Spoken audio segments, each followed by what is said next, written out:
Welcome back to the channel, everyone. In today's video, we're going to dive deep into one of the most exciting and shocking Champions League matches of 2025. Real Madrid vs. Arsenal, and the final score? Arsenal 3, Real Madrid 0. Yes, you heard that right. 3-0, and not many saw this coming.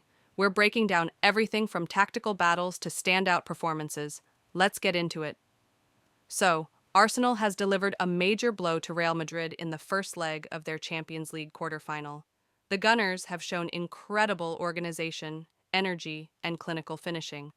But what went wrong for Madrid, and what exactly did Arsenal do right? Let's find out.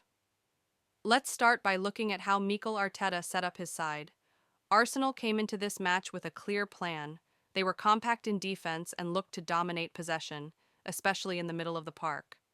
Declan Rice played a huge role in controlling the tempo, offering both defensive cover and attacking support. And then we saw those two brilliant free kicks from Declan Rice, absolutely masterful. They weren't just goals, they were statements. Rice's delivery from dead balls is something we've seen before, but this match was the stage where it mattered the most. The power, the precision, it left Courtois with no chance. Now, on the other side, Real Madrid had a tough time dealing with Arsenal's energy. They were caught off guard multiple times and just couldn't get a grip on the game. From the very beginning, they struggled to handle the speed of Arsenal's attacks. When you look at Madrid, it was clear that they weren't playing their usual fluid style. There were uncharacteristic errors at the back, with the defense looking shaky under pressure.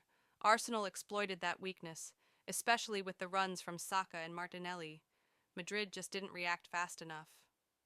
Let's talk about some key players. Bukayo Saka was outstanding on the wing. His ability to stretch the pitch and beat defenders opened up so many opportunities for his teammates.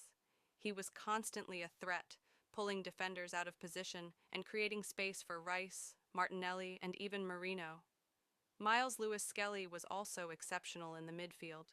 The 18-year-old was everywhere, breaking up attacks, intercepting key passes, and helping Arsenal transition smoothly from defense to attack.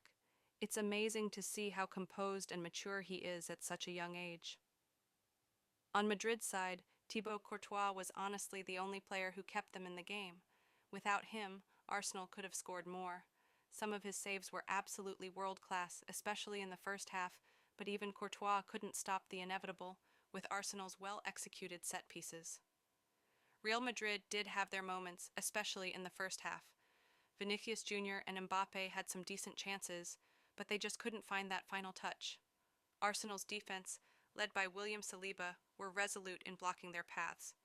Vinicius was isolated, Mbappe couldn't get into the game, and the midfield duo of Modric and Bellingham, usually so effective, just couldn't impose themselves on the match.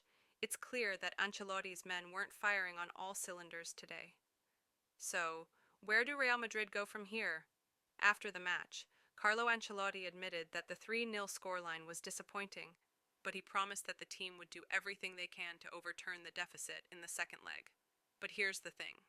A 3-goal margin is tough to recover from, especially against a team like Arsenal, who are so well organized and clinical at the moment. On the flip side, Arsenal are riding high after this performance. They've given themselves a massive advantage going into the second leg at home, and their confidence will be through the roof. Mikel Arteta's tactics are clearly working, and with the way they've been playing, they're not just contenders. They're looking like real favorites for this year's Champions League. So, in conclusion, Arsenal have made a huge statement with this 3-0 win. If they can maintain this form, they could very well go all the way. As for Real Madrid, they're not out of it just yet, but they've got a mountain to climb. Ancelotti will need a tactical masterclass to get them back into this tie. What do you guys think? Can Real Madrid pull off a comeback in the second leg, or will Arsenal finish the job and book their spot in the semi-finals? Let me know your thoughts in the comments below. If you enjoyed this breakdown, don't forget to hit that like button and subscribe for more Champions League analysis. Thanks for watching, and I'll see you in the next video.